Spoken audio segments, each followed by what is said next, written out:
తమిళనాడు ముఖ్యమంత్రి ఎంకే స్టాలిన్ అగ్ని పరీక్ష ఎదుర్కొంటున్నారు. ఒకవైపు పాత అభ్యర్థి అన్నాడీఎంకే కూటమితో, మరోవైపు సినీ యాక్టర్ విజయ్ నాయకత్వంలో టీవీకే పార్టీతో ఆయన పోరాటం చేస్తున్నారు. అయితే 5 ఏళ్ల కాలంలో అమలు చేసిన సంక్షేమ కార్యక్రమాలే మరోసారి తమను గెలుపు తీరాలకు చేరుస్తాయని ఆయన ధీమాతో కనిపిస్తున్నారు. ఇదిలా ఉంటే మాజీ ముఖ్యమంత్రి పన్నీర్ సెల్వం ఇటీవలే డీఎంకేలో చేరిన విషయం తెలిసిందే.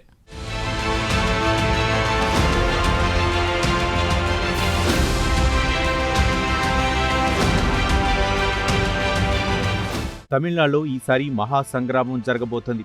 5 ఏళ్ల పాటు అధికారంలో కొనసాగిన డీఎంకే అధినేత ముఖ్యమంత్రి ఎంకే స్టాలిన్ మరోసారి అసెంబ్లీ ఎన్నికల సమరానికి సన్నద్ధమయ్యారు. తమిళనాడు ఎన్నికలు అనగానే ఎవరికైనా 2 ద్రవిడ పార్టీలే గుర్తుకు వస్తాయి. ఇందులో ఒకటి డీఎంకే కాగా మరొకటి అన్నాడీఎంకే. ఈ 2 ద్రవిడ పార్టీల మధ్యనే హోరాహోరీ పోటీ ఉంటుంది. కాంగ్రెస్, బీజేపీ వంటి జాతీయ పార్టీలైతే ఏదో ఒక ద్రవిడ పార్టీతో పొత్తు పెట్టుకుని ఆయా పార్టీలకు జూనియర్ పార్ట్నర్గా వ్యవహరిస్తుంటాయి. అయితే ఈసారి పొలిటికల్ సీన్ మారింది. సినీ నటుడు విజయ్ సారథ్యంలోని టీవీకే పార్టీ కూడా ఎన్నికల గోదాలోకి దిగింది. అయితే మరోసారి గెలుపు తమదే అంటున్నారు డీఎంకే అధినేత స్టాలిన్. 5 ఏళ్ల కాలంలో అమలు చేసిన సంక్షేమ కార్యక్రమాలే మరోసారి తమను గెలుపు తీరాలకు చేరుస్తాయని ఆయన ధీమాతో ఉన్నారు. అలాగే ఇటీవల డీఎంకే కూటమి బలపడింది. విజయకాంత్ సతీమణి ప్రేమలత నాయకత్వంలోని డీఎండీకే పార్టీ ఇటీవల డీఎంకే కూటమిలో చేరింది. విజయకాంత్ మరణం తర్వాత డీఎండీకే ప్రభావం తగ్గింది. దీంతో డీఎండీకే మనుగడే ప్రశ్నార్థకంగా మారింది. ఈ నేపథ్యంలో గెలిచే కూటమిలో చేరటం వల్ల పార్టీని మరోసారి జనంలోకి తీసుకెళ్లవచ్చునని ప్రేమలత భావించి ఉండొచ్చు. అయితే డీఎండీకే చేరిక స్టాలిన్ పార్టీకి వ్యూహాత్మక బలాన్నిచ్చింది.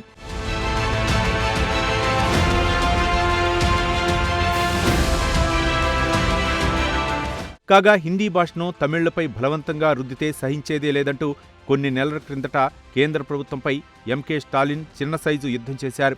అంతేకాదు బీజేపీతర పార్టీలకు తక్కువ నిధులు కేటాయిస్తున్నారంటూ కేంద్ర ప్రభుత్వంపై మండిపడ్డారు.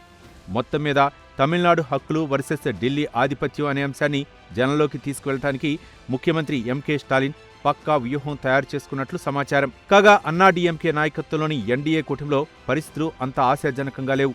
ఎన్డీఏ కూటమిలో అన్నాడీఎంకే, బీజేపీతో పాటు దినకరన్ పార్టీ ఏఎంఎంకే పార్టీ కూడా ఉంది.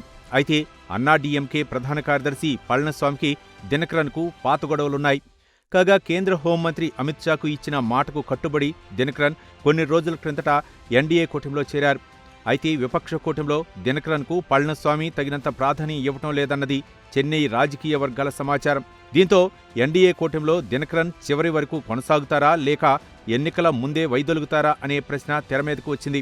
ఇదిలా ఉంటే తమిళనాట ఏ పార్టీకి చెందినవారైనప్పటికీ ద్రవిడ సిద్ధాంతాల పట్ల విపరీతమైన గౌరవం చూపుతుంటారు.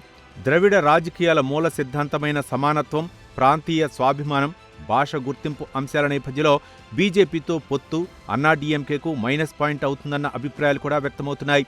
కాగా గత 10 ఏండ్ల కాలంలో తమిళనాడులో బీజేపీ తన పట్టు పెంచుకుంది. బీజేపీ ఒక ఉత్తరాది పార్టీ అనే ముద్రను చాలా వరకు తొలగించుకుంది. అలాగే పట్టణ ప్రాంతాల యువత, విద్యాధికుల్లో కమలం పార్టీ పట్టు సాధించింది. దేశవ్యాప్తంగా ప్రధాని నరేంద్ర మోదీకి ఉన్న గుడ్ విల్ కమలం పార్టీకి ప్లస్ పాయింట్ గా మారింది. అయితే తమిళనాడు బీజేపీకి కొన్ని రోజుల క్రిందట షాక్ తగిలింది.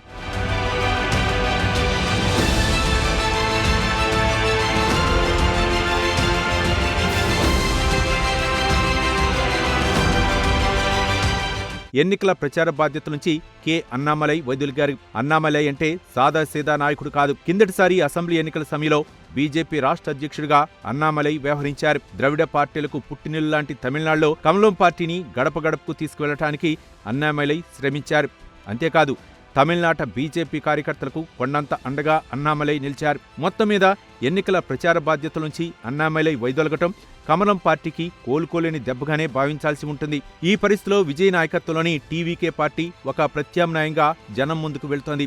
విజయ్ తనను ఒక అలర్ట్నెట్ రాజకీయ శక్తిగా చూపించుకోవడానికి తీవ్ర ప్రయత్నాలు చేస్తున్నారు. ముఖ్యంగా పట్న యువత, నిరుద్యోగులు, రాజకీయాల్లో మార్పు జరగాలని కోరుకునే వారికి విజయ్ తప్పకుండా ఓ ప్రత్యామ్నాయ రాజకీయ శక్తిగా మారుతారన్న దానిలో ఎటువంటి సందేహం లేదు. అయితే బలమైన పార్టీ నిర్మాణం లేకపోవటం విజయ్కు ఒక పెద్ద సవాల్. మొత్తం మీద ఈసారి అసెంబ్లీ ఎన్నికలు విజయ్ రాజకీయ భవిష్యత్తును నిర్ణయించే తొలి ఎన్నికలు కాబోతున్నాయి. ఇక చివరికి జయలలిత నెచ్చెలి శశికళ సొంత పార్టీ పెడుతున్నట్లు ఇటీవల ప్రకటించారు. ఈ నేపథ్యంలో శశికళ పెట్టబోయే పార్టీకి అసలు పొలిటికల్ స్పేస్ ఉందా అనే ప్రశ్న తెరమీదకు వచ్చింది.